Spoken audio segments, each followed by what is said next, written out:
Welcome to Channel 17, the Town of Colonie Government Channel.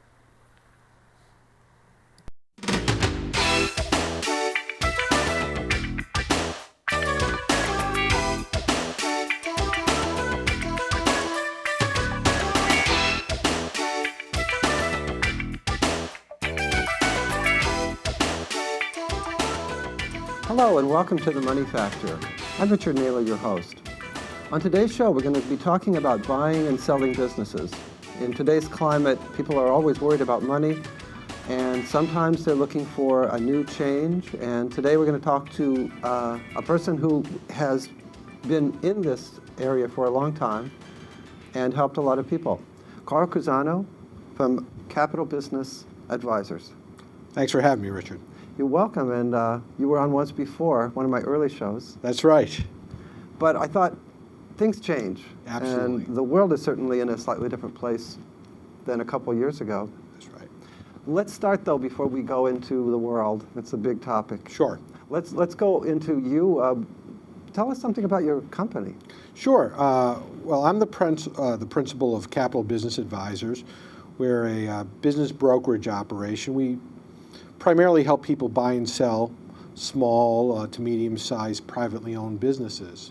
We also assist them in the valuation of their company for a variety of reasons, whether they want to sell the business or not, or possibly for another reason, maybe a dissolution of a partnership or a divorce, estate purposes. But our primary focus is helping people buy and sell small businesses. So we're an intermediary of sorts, bringing together people who want to divest or exit out of their business, and working with people who are coming in looking for opportunities to pursue their entrepreneurial dreams. And that's a really nice topic that I want to go further into. First, I want to recognize and congratulate you that you are now the president of the, you say that because I'll mess it up. Yes, the New York Association of Business Brokers. We are a division of the international, or an affiliate of the International Business Brokers Association.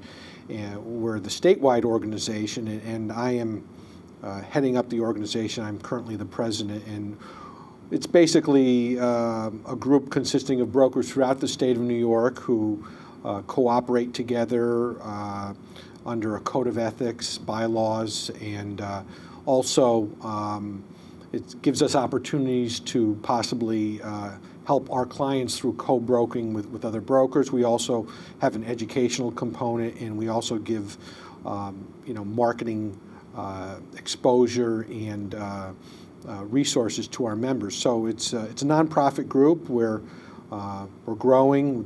We've got currently about 35 members throughout the state, and I enjoy doing it, and I'm anxious to grow that organization also. Great. I think one thing that's interesting is, we talked about how things were different than they were a couple of years ago when you were on the show. Let's talk about the environment a little bit. We look at the news and the banks are failing. I don't know if that has something to do also with buying a business, but you certainly often need to borrow money. Sure. So tell us something about the environment today that we're in. I think there's a direct correlation which kind of mirrors what's going on Wall Street in the effects of what has happened with the tightening up of credit. The subprime malaise has really dried up a lot of capital. People who are looking to acquire businesses or start businesses from scratch would typically have better chances of doing so when credit is more available, accessing their 401ks, things of that nature. It really has, I think, had a direct effect. And also just the uncertainty of what's going on, with the crisis with the energy prices going up and so forth. So is business up or down, or? Well, it's been softer than in prior years, though. I think it's the calm before the storm. There are things on the horizon with demographics and so forth, and hopefully the economy turns around. But it is cyclical, and I think entrepreneurship will remain a strong, viable avenue for people out there who are looking to get ahead and be successful. Now, I was talking to a person who counsels business, not business owners necessarily, people who are interested in starting a business. Okay. And he said his counseling is up because people are getting laid off and they're saying, I have skills. Right. I can do this myself. I agree with that. I think there are always people, we're in a capitalistic society here. People are always, I often say that, the American dream was buying your own home and owning your own home. I think the new American dream is owning your own business. I think for a lot of people that's very appealing. So I can understand why that. I think there are a lot of people out there who want to run their own business, and I think a lot of people realize that it's tough to get ahead when you're working for someone else. So that makes a lot of sense. I think that that wave is going to continue to be strong for the forthcoming years. And that'll be good. Yes, absolutely. So we've got an environment that is a little unstable, but we Yes. still have people looking for businesses, buying and selling them. Right.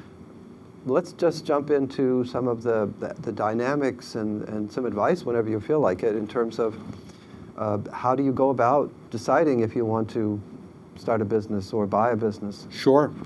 I think that's really the first place to start is to say, is entrepreneurship for me? What's happening out there, first of all, I just mentioned the maybe an impending wave of people who will be exiting their businesses, primarily because the baby boomers are at that point. I think the first baby boomer this year retired, and there's estimates that I think I read about 60% of business owners today will be selling their businesses within the next 5 years. 60%? Absolutely. The baby boomers who own the current businesses will be transitioning out. So there'll be a lot of opportunities for people, whether it be to start their own business. And again, I'm a little bit biased. I think buying a business is many times a better way to go. Not to say that there aren't good opportunities to start your own business, but I think for people who want to be entrepreneurs, there'll be a lot of opportunities out there to possibly transition into businesses that are up and running, that have a positive cash flow and can give someone a running start as opposed to starting from scratch. Well, I used to see numbers about businesses that start from scratch, and the percentage was a bit, I would say, scary. Right. If you were going to be the one to start it, unless you're overly optimistic.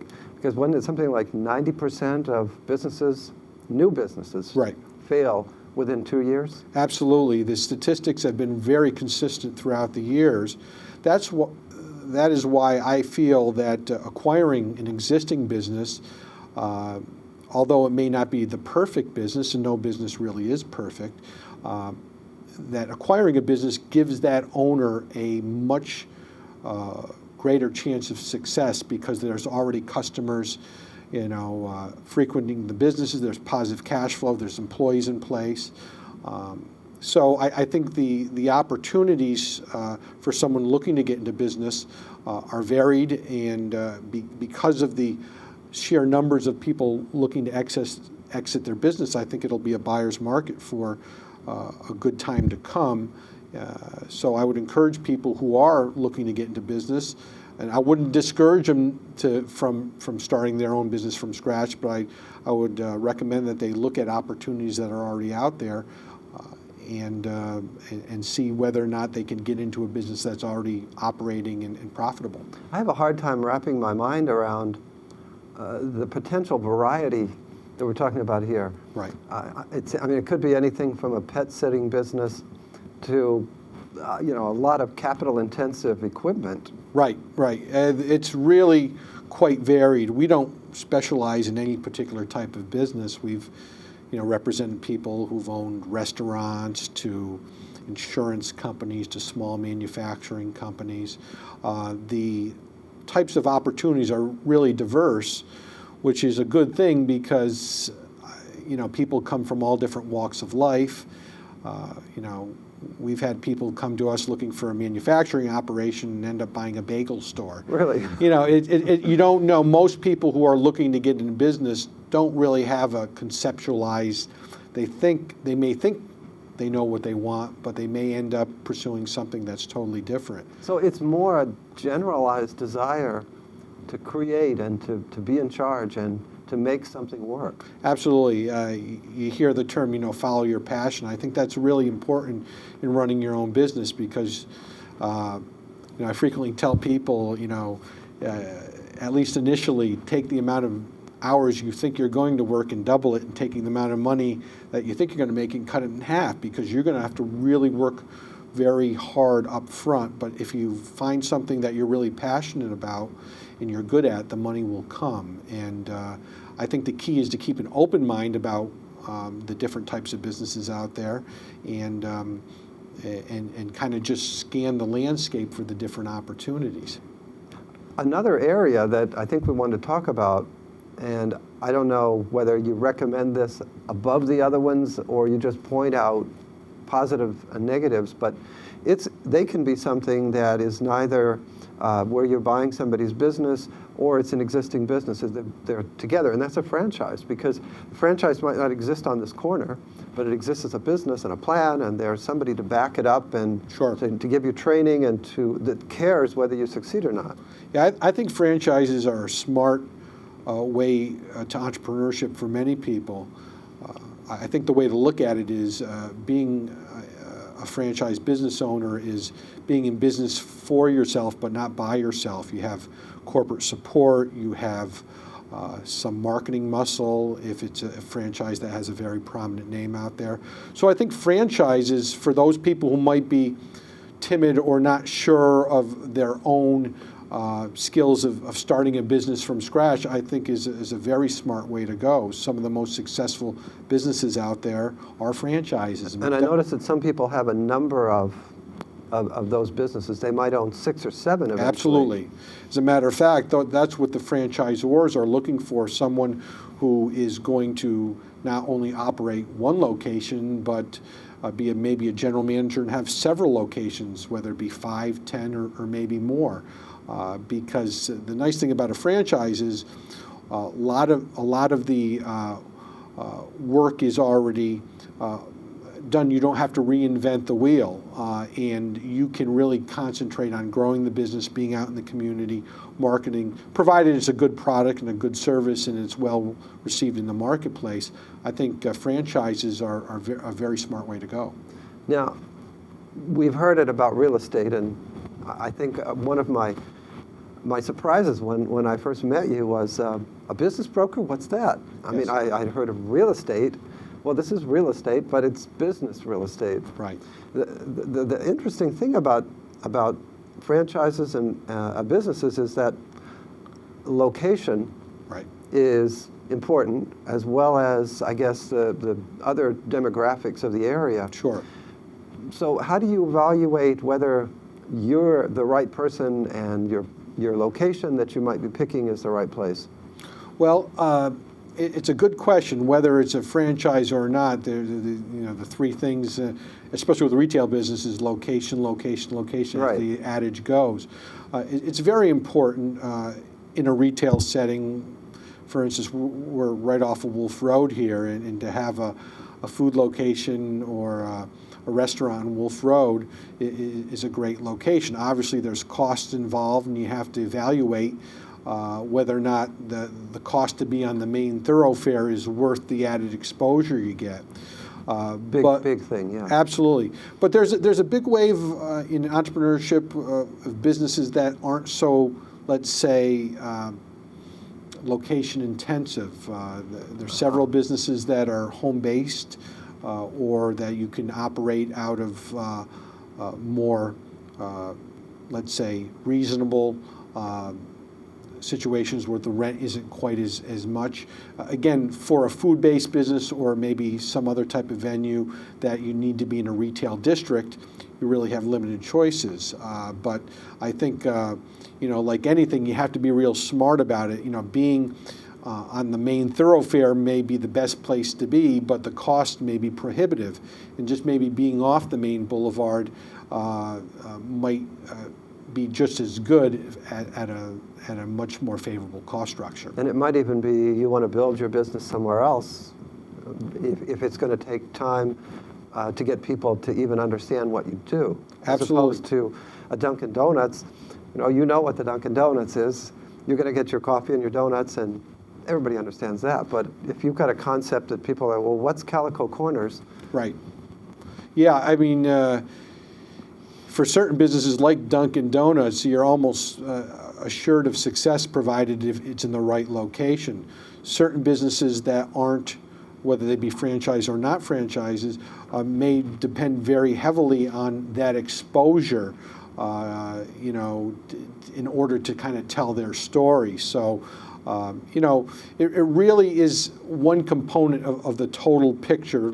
It's very important, but it's not the only factor, because you could be in a great location, but if you're not staffed well, or if you're not producing a good product, that can do irreparable damage also. There's buying and selling. We started out Sure. with that, and we kind of have been biased towards buying at this point. Sure. So let's kind of finish that up. Maybe a few things about buying a business that maybe people don't think about. Sure. Well, I think the first place to start is to have an open mind about the process. You may have some clear-cut, definitive ideas of the type of business you're looking to acquire, and that's well and good, because then you can kind of target those types of businesses. But what I recommend for people looking to acquire business is to keep an open mind and kind of just scan the landscape, kind of have an eagle eye approach to it. And obviously we'd love for those people to come to us, but many of the business opportunities are out there. Frankly, we're not. It could come from just another contact. It could be, your next door neighbor has a business that he's looking to transition out of, or perhaps it's someone in your golf league that knows someone, or it could be someone that you might say, well, geez, that's a really great business. I'd like to own a business like that, and you may decide to approach that person. So I think the key is to keep an open mind and just scan the horizon out there. Obviously, people such as ourselves represent sellers who are looking to transition out of their businesses, and we have several good opportunities, but it's not to say that you can't find someone on your own through your own daily contacts, or possibly your own family, friends, what have you, that could be a great opportunity. Well, that brings up a kind of a parallel question. You help people buy a business, but you also would help someone sell a business. Sure. So is it in business brokerage, like in the domestic market, that you would be representing a client and Sure. you're trying to get them the best deal? That's an excellent question, Richard. We, as brokers, or really any type of intermediary, really can only do a good job of representing one party. It's tough to be faithful to two masters. You really have to kind of pick a side of who you're going to represent. It's a little bit different in real estate. They have something which is called dual agency, which says that you could represent both a buyer and seller, but it's not very easy to do in business brokerage, and because you're typically trying to get the best deal for one party or another. And we typically, although we work with buyers very closely, we typically choose to represent sellers. Those are our clients. They pay our fees, and we are duty bound, and we have a fiduciary responsibility to try and do the best possible deal for that person. Again, we choose to represent our sellers and try and find the best possible deal for them. But we are also duty bound to act ethically and work in the interest of the buyer also, and being fair and giving them good information and making sure that they're not getting into something that they don't have the skills or the wherewithal to do. So,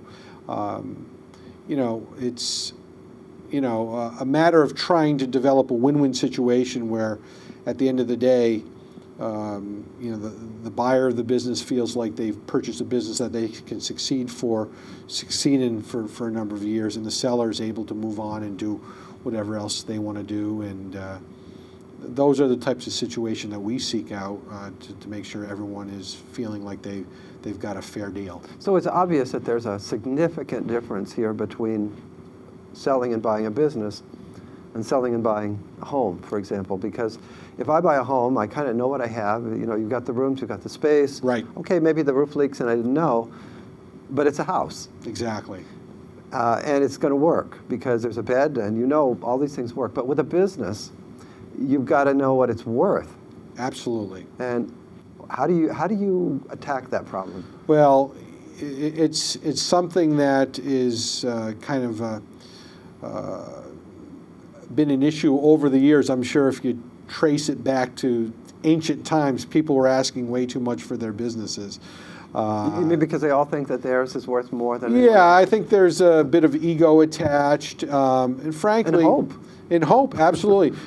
And you use the example of real estate. You have comparable sales figures. If you're selling a home in a certain area, you know that, well, if my home is similar to your home, it should sell in the same ballpark range. It's not that way of the business. Each business is unique. There's very few comparables. What's even more as important is that most of the sales of businesses involve a situation where the seller finances the business and acts as a banker, where the buyer will pay a percentage down, then pay the money over the residual money due on the deal over a period of time. Is that maybe they want to retire, or why is that? Well, it's because banks don't like to typically lend on small businesses. I see. mean, there's a Small Business Administration which does some lending. Well, actually through there are banks that will work with an SBA guaranteed loan, but it's tough to get that type of financing. So I would say 80% of the deals out on the main street are financed with some seller financing. So the seller still has a stake typically when he sells it, whereas when you sell your house and the buyer defaults on the loan, it's between him and the bank. Right. So there is some shared skin per se in the deal if the seller stays. Well, that makes it easy to care about both parties because Absolutely. they're bound together in. Absolutely. It kind of promotes that win-win relationship because the seller wants to make sure he's going to get paid, and the buyer wants to make sure he's buying a business that can handle the debt service and also pay him a fair return on investment. Oh, that's something I didn't realize at all. Yes, it's a surprise to many business owners when they come to sell or they decide to sell that they figure that a bank will lend them the money, and it's typically not the case. We have to have that conversation to say that you have to be prepared to have some type of involvement post-sale, and it's an education process. It's not necessarily what they want to hear, but it's the reality. I asked you this in the previous program, but I want to do it again because it just seems to me a thing that's easy to overlook. If you buy a business, to some extent you may be buying employees. Sure. Now, not in the sense of indentured servants or something, Sure. but they're an investment. They've been developed. They have the skills. Sometimes they may know more about what's going on than the owner, in some ways. And so, how do you evaluate that part of a business? Can you do that? Sure, and I think that's a critical part of the whole acquisition process because many times the key asset that you are purchasing or acquiring in a business is the employee, the know-how, and the expertise of the employees. And you're absolutely right. Many business owners wouldn't be able to function without their key employees. So it's important to bring them into the equation as soon as possible. Sellers are always concerned about confidentiality, so they don't want, let's say, their key employees or their staff to know prior to the sale. To the sale, but at some point in time, you have to, bring the acquirer or the person purchasing the business together with the employees to make sure that they think along the same lines of corporate culture. So you can actually arrange to talk to the staff of a business that you're planning to or thinking about buying, I would assume it's very serious at this point. Sure. Or you wouldn't be allowed to. But Right. at some point before the final signature Right. goes down. It's at the point of what we call letter of intent, where an offer has been made, earnest money has been put down to into the deal, and that the deal isn't officially consummated, but we're far enough along that there's intentions and all signs that the deal's going down that path. And most times, if it's structured correctly, the deal will materialize. Some don't, and you run that risk. But it's very hard to sell a business and keep it secret from your employees up until the day. You get all these phone calls, right? And what is he doing? Is he getting a divorce, exactly. or is he selling us down Exactly. the And the employees will resent the fact that they weren't brought into the equation. So it's very delicate, but, Any recommendations as to how to handle that? well, it really depends on the nature of the business. Certain businesses, confidentiality with the employees is not as big of an issue. But if you have some key employees which are really essential Building people, blocks, you really need to get them involved as soon as possible, and also give them the sense that there's going to be more opportunity for them, and it possibly could be a win-win for the employee, because they may take on more responsibility. There may be increases in pay, and many times the new person buying the business is relying on those employees to be successful and very tuned into making sure that they're happy and they feel that they're well cared for. This is a dimension that I really didn't ever even think about. Most of what we read in the news is a large company taking over or buying another company. Like we just saw InBev buy Anheuser-Busch. That's right. And the people in St. Louis are saying, how many heads are going to roll? Right. But in this case, it's a small business. Right. You're not going to lop any heads. You need those people. Very infrequently will you actually, when you acquire a business, lay people off. If anything, there's more opportunities.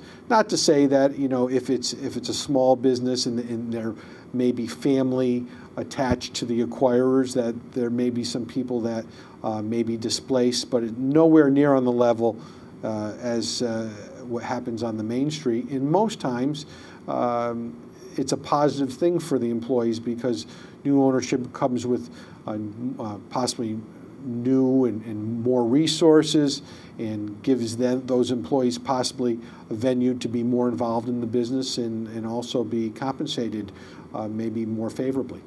We're almost out of time, but I'd like you to describe just a little bit of what people like you bring to a transaction or to the attempt to buy or sell a business. Well, I think my main focus is making sure that the process goes as smooth as possible, that confidentiality is maintained, not only for the seller but for the buyer, but ultimately that everyone walks away from the table feeling that they got a fair deal, and that that I was able to add value to the transaction. Because there's a lot of pitfalls, there's a lot of wrinkles, there's legal and financial considerations. And you've done it a few times already. Oh, doing it for 10 years. And buying a restaurant, you're dealing with the liquor authority, you're dealing with the state health department, you're dealing with landlords, you're dealing with attorneys and lawyers, or attorneys and accountants, and a whole variety of different people. So it's just bringing it together, making sure everything stays on track. And I really get a lot of satisfaction knowing, and I've made a lot of friends over the years who have had a dream about being in business and were able to realize it with my assistance. And it's very gratifying. By the same token, I've helped people able to transition out of their business and pursue other dreams, whether it be starting another business or retiring. And so it's very gratifying in that, even though it can be sometimes, there are days where it can be very stressful and frustrating, at the end of the day, I really like what I do. Well, thank you. I want to thank you for being on the show. It's a pleasure, Richard. Thank you for having me back, and I look forward to talking to you again at some point in time. Let's do it. Thank you. And I want to thank you for watching and hope you enjoyed the show and that you watch again next time. In the meantime, have a great week. Take care.